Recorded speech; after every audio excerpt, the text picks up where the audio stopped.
कहानी की शुरुआत होती है 1761 में, जहां एक आइलैंड में कुछ गुलाम खेतों में काम कर रहे होते हैं। ये खेत यूजिन नामक एक व्यक्ति का है और फसल कटाई पूरी होने में केवल 2 हफ्ते बचे हैं। इसलिए यूजिन मासाम्बा से कहता है कि वह बाकी गुलामों पर नज़र रखे और सुनिश्चित करे कि कोई काम चोरी न करे।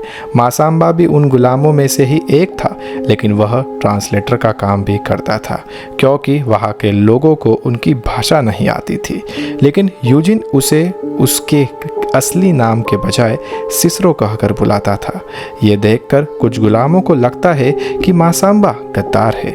उस रात मासाम्बा अपनी बेटी मटी को पढ़ा रहा था।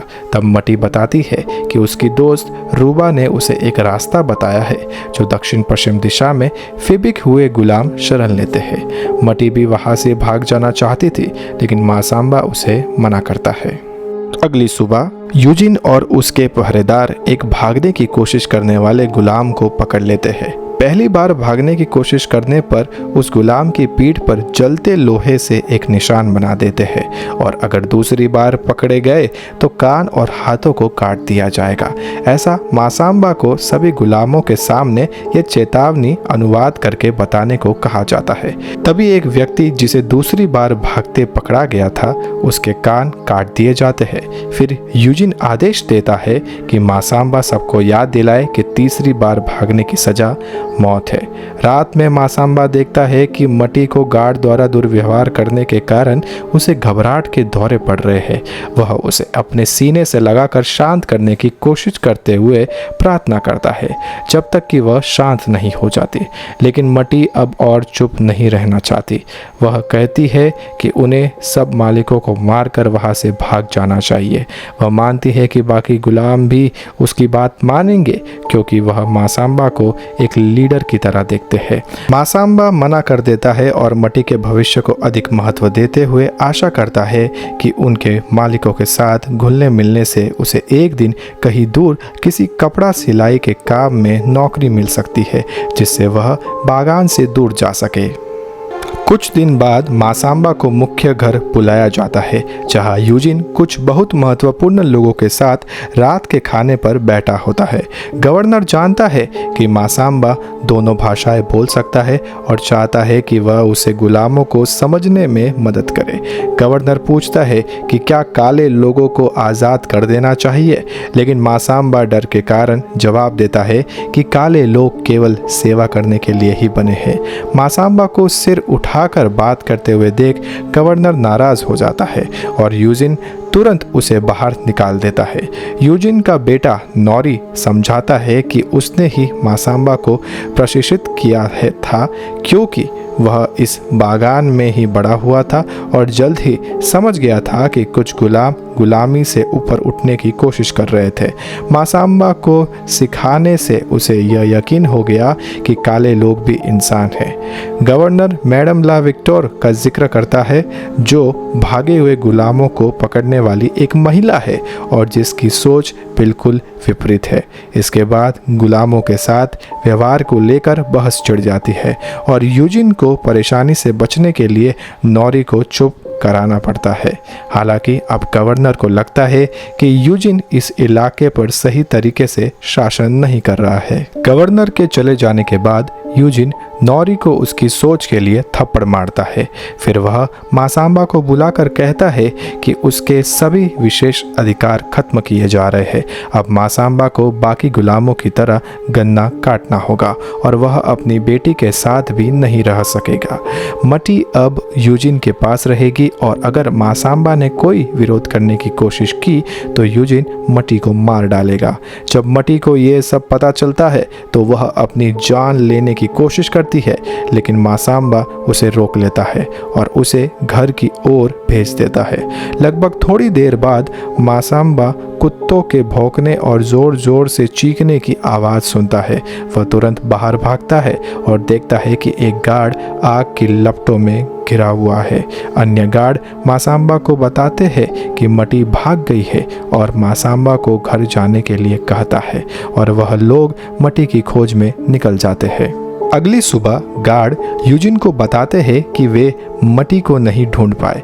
यूजिन उन्हें मैडम ला विक्टोर को बुलाने का आदेश देता है और फिर नॉरी से कहता है कि वह इस खोज में शामिल हो ताकि परिवार की प्रतिष्ठा बची रहे। नॉरी मजबूरी में सहमत हो जाता है, लेकिन साथ ही अपने पिता से वादा करने को कहता है कि जब वह मटी को वापस लाएगा तो उसके साथ नरमी से पेश आए। इसके बाद मासाम्बा को जमीन पर बांध दिया जाता है और उसे कई मिनटों तक कोड़े मारे जाते हैं ताकि मटी का पता निकाल सके, लेकिन उसे सच में नहीं पता कि वह कहाँ गई। इसी दौरान मैडम ला विक्टोर अपने बेटों जोसेफ और बैब्स के साथ पहुंचती है। वह यूजीन से पैसे लेने से इनकार कर देती है क्योंकि वह काले लोगों से नफरत करती थी और उन्हें पकड़कर टॉर्चर करने में उसको मज़ा आता था। वह यूजीन से घटना की पूरी जानकारी मांगती है। विक्टोर मासाम्बा से पूछताछ करते हुए कहती है कि वह मटी को जिंदा पकड़कर लाएगी क्योंकि वह सजा देने में विश्वास रखती है, लेकिन मासाम्बा लगातार यही कसम खाता रहता है कि उसे कुछ भी नहीं पता। फिर वे मटी की दोस्त रूबा को लाते हैं और क्योंकि वह प्रेग्नेंट थी, वह उसके पेट के लिए जमीन में एक गड्ढा खोदते हैं और उसे जमीन पर लिटाकर बांध देते हैं। उन्हें बस उसके पैरों पर कोड़ा मारते ही वह बता देती है कि मटी फिबिक गांव की तलाश में गई है। विक्टोर ने पहले भी इसके बारे में सुना था और तुरंत अपने बेटों और नॉरी के साथ फिबिक की ओर निकल पड़ती है, यह देखने के लिए कि क्या कोई जंगल से बाहर आता है। दूसरी ओर बागान में मासाम्बा को एक छोटी सी कोठरी में बंद कर देते हैं और उसके सिर पर लोहे की जंजीर वाली मास्क लगी हुई होती है। वह रूबा से मदद की भीख मांगता है, लेकिन वह उसे अनदेखा कर देती है। जब सभी का काम खत्म हो जाता है तो रूबा कुत्तों को खाना फेंक देती है ताकि वे चुप रहे। देर रात रूबा सावधानी से गार्ड से चिपकर मासाम्बा को कोठरी से आज़ाद कर देती है, फिर जल्दी से अपने कमरे में लौट जाती है। कुत्तों के सो जाने के कारण मासाम्बा बिना किसी की नज़र में आए खेतों के पार भागने में सफल हो जाता है। अगली सुबह विक्टोर के बेटों को लगता है कि मटी वहाँ से निकल चुकी है और वे अपना समय बर्बाद कर रहे हैं, लेकिन विक्टोर उन्हें धैर्य रखने की सलाह देती है। इस बीच मासाम्बा जंगल तक पहुँच गया और नदी के किनारे पानी पीने के लिए रुका, लेकिन मांस की वजह से पानी पीने में मुश्किल हो रहा था। कई मिनटों तक ताले पर पत्थर मारने के बाद वह आखिर उसे तोड़ने में सफल हो जाता है और मास्क उतार देता है। डालियों का उपयोग करके वह तेज धूप में छाया बनाता है ताकि सही दिशा का अंदाज़ा लगा सके और अपनी बेटी की तलाश जारी रख सके।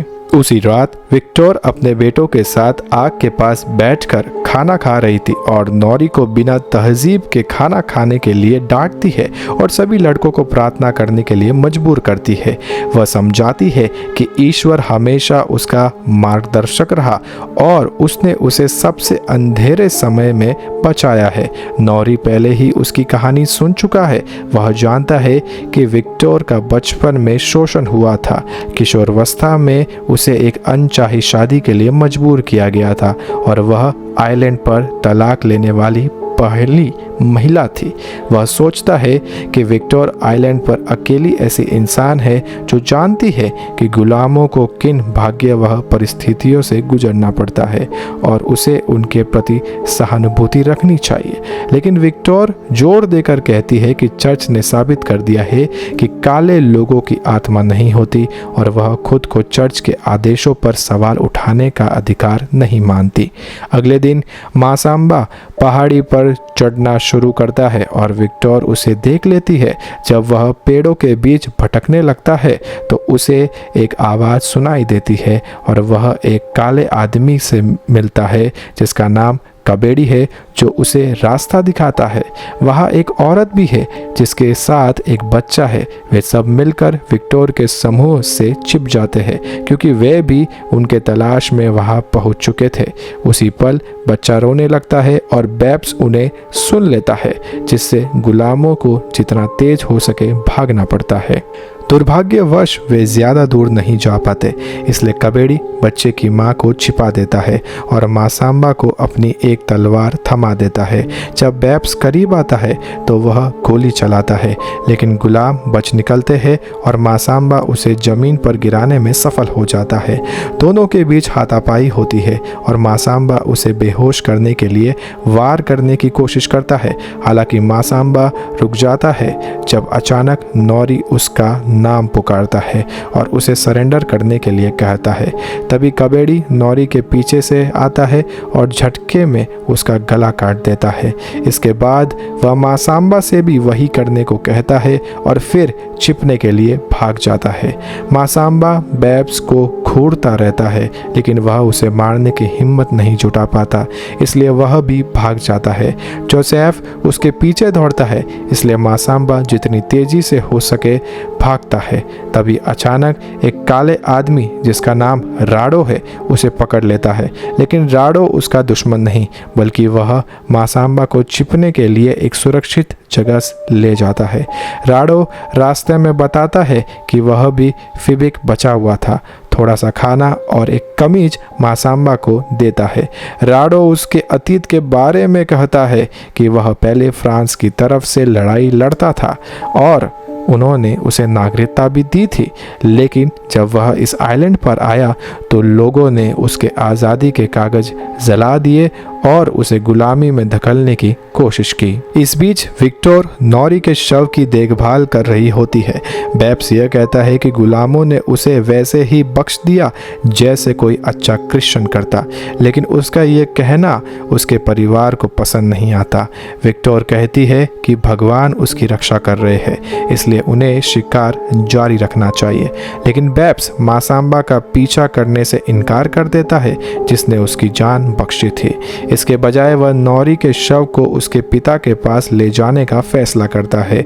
गुस्से से भरा जोसेफ अपने भाई बेब्स पर झपट पड़ता है और दोनों जमीन पर गिरकर लड़ने लगते हैं, जबकि विक्टोर बिना कुछ किए उन्हें घूरती रहती है। कुछ मिनटों तक संघर्ष करने के बाद बेब्स अपने भाई को हरा देता है और नौरी के शव को लेकर जंगल से बाहर निकल जाता है।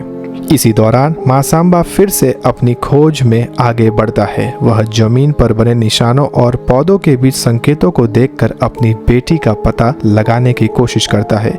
जब राडो भी गुफा से बाहर निकलने की कोशिश करता है तो जोसेफ उसकी टांग में गोली मारकर उसे नीचे गिरा देता है। फिर वह उसके घाव को दबाता है, जबकि वह और विक्टोर उससे मटी और मासाम्बा के बारे में पूछताछ करते हैं, लेकिन राडो बोलने से इनकार कर देता है और कहता है कि ये आइलैंड सिर्फ काले लोगों का है। गुस्से में विक्टोर उसके सिर में गोली मारकर उसे मार देती है। इसके बाद वे दोनों गुफा की तलाश लेते हैं और वहाँ मासाम्बा की पुरानी कमीज पाते हैं, जिससे अब उनका कुत्ता उसकी गंध का पीछा करने लगता है। कुछ ही मिनटों में कुत्ता मासाम्बा को नदी पार करते हुए ढूंढ निकालता है और उस पर पड़ता है, बिना इस बात का अंदाज़ा लगाए कि उनके पीछे एक झरना है। दोनों झरने से नीचे झील में गिर जाते हैं। मासाम्बा जितनी तेजी से हो सके तैरने की कोशिश करता है, लेकिन कुत्ता जल्द ही उसे पकड़ लेता है और उसके हाथों को अपने दांतों से दबोच लेता है। दर्द से चिल्लाते हुए मासाम्बा उसे दूर धकेलता है और पास पड़ा एक पत्थर उठाकर उसके सिर पर मारने लगता है, जब तक कि वह मर नहीं गया। झरने के ऊपर से जोसेफ और विक्टोर देखते हैं कि मासाम्बा जंगल की ओर भाग रहा है। अगले कुछ घंटों तक मासाम्बा जंगल में भटकता रहता है, किसी भी निशान का पीछा करता हुआ जो उसे मट्टी तक पहुंचा सके। आखिर उसे रुकना पड़ता है क्योंकि उसका बहुत खून बह चुका था और कमजोरी महसूस कर रहा था। उधर विक्टोर और जोसेफ बारिश में भी उसकी तलाश जारी रखते हैं। आखिरकार उन्हें एक पेड़ पर खून के धब्बे मिलते हैं, जिससे उन्हें पता चलता है कि मासाम्बा इसी रास्ते से गुजरा था। उस रात मासाम्बा फिर से अपनी पत्नी का सपना देखता है। वह उसे हौसला देती है और वादा करती है कि वह उसका मार्गदर्शन करेगी। अगली सुबह मासाम्बा समुद्र तट तक पहुंच जाता है और वहां मरे हुए गुलामों के शव रेत और पानी में बिखरे हुए देखता है। पास ही एक टूटी हुई नाव भी है, जिससे साफ होता है कि तूफान ने उन्हें मेडागास्कर कर भागने से रोक दिया था। मासाम्बा तट पर पड़े हर शव की जांच करता है, लेकिन उसे मटी नहीं मिलती। निराश होकर वह वापस जंगल में लौट जाता है। मासाम्बा एक अजीब सी आवाज़ का पीछा करता है और कुछ बचे हुए लोगों तक पहुंचता है। वह उनसे मटी के बारे में पूछता है, लेकिन दर्द और थकान से ज़मीन पर गिर पड़ता है। उसकी आंखों से आंसू बहने लगते हैं। यह देख वे लोग उसकी मदद करते हैं और उसे समुद्र तट के पास एक गुफा में ले जाते हैं, जहां महिलाएं छिपी हुई है। वहाँ पर आखिरकार मासाम्बा को मटी मिल जाती है। वह दौड़कर उसे गले लगाता है, लेकिन मटी की ओर से कोई खास प्रतिक्रिया नहीं मिलती। इसके बाद मासाम्बा कहता है कि वह उसकी मदद करेगा फिबिक गांव को खोजने में। यह सुनकर मटी के चेहरे पर पहली बार मुस्कान आती है और वह भी उसे गले लगा देती है। मासाम्बा और मटी साथ निकल पड़ते हैं, लेकिन इस बीच विक्टर और जोसेफ भी समुद्र तट तक पहुंच जाते हैं और वहां पड़ा सभी शवों को देखते हुए वे रेत पर बने मासाम्बा के पैरों के निशानों का पीछा करते हुए उनका शिकार जारी रखते हैं, जिससे मटी और मासाम्बा को फिर से छिपने के लिए मजबूर होना पड़ता है। मटी कहती है कि वह अब और छिप कर जीने से थक चुकी है। मासाम्बा भी सहमत होता है और कहता है कि अब समय आ गया है कि एक ठोस योजना बनाने का। उस रात मासाम्बा एक पारंपरिक अनुष्ठान करता है। वह ईश्वर और अपनी पत्नी से प्रार्थना करता है कि उसे अपने दुश्मनों से लड़ने के लिए ताकत दे। जैसे ही चांद की रोशनी उसके चारों ओर घूमती है, उसे अपनी पत्नी की आवाज़ सुनाई देती है, जो कहती है कि अब वे एक हो गए हैं। उसी पल बारिश शुरू हो जाती है, मानो प्रकृति भी उसकी प्रार्थना का जवाब दे रही हो। उधर विक्टर और जोसेफ रात बिताने के लिए जंगल में एक अस्थायी तंबू लगाते हैं, जहां वे मासाम्बा का पीछा जारी रखने की योजना बनाते हैं। विक्टर को अचानक एक अजीब आवाज़ सुनाई देती है और वह झट से जोसेफ को नीचे धकेल देती है। ठीक उसी पल अंधेरे में एक तलवार से उन पर हमला होता है। माँ और बेटा तुरंत अपने हथियार उठा लेते हैं और हमलावर को खोजने की कोशिश में अंधेरे में लड़खड़ाते लगते हैं। अचानक जोसेफ को एक हल्की सी आवाज़ सुनाई देती है और वह बिना सोचे समझे गोली चला देता है, लेकिन यह गलती उसकी जान पर भारी पड़ती है।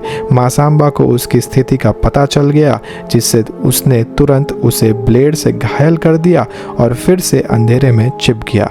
विक्टर अपने बेटे के पास दौड़ती है और देखती है कि वह असहनीय दर्द में है, इसलिए वह उसकी पीड़ा समाप्त करने के लिए उसे चाकू मार देती है। इसके बाद विक्टर एक पेड़ के पीछे छिप जाती है, लेकिन जैसे ही वह मासाम्बा को पास खड़ा देखती है, वह फिर से बाहर निकल आती है। आसमान में बिजली चमकती है, जिसका फ़ायदा उठाकर विक्टर उसके कंधे में गोली मार देती है। वह दर्द से करहाता है। विक्टर तुरंत अपना चाकू निकालती है, लेकिन जैसे ही वह फिर से उसकी ओर देखती है, वह अंधेरे में कहीं गायब हो चुका होता है।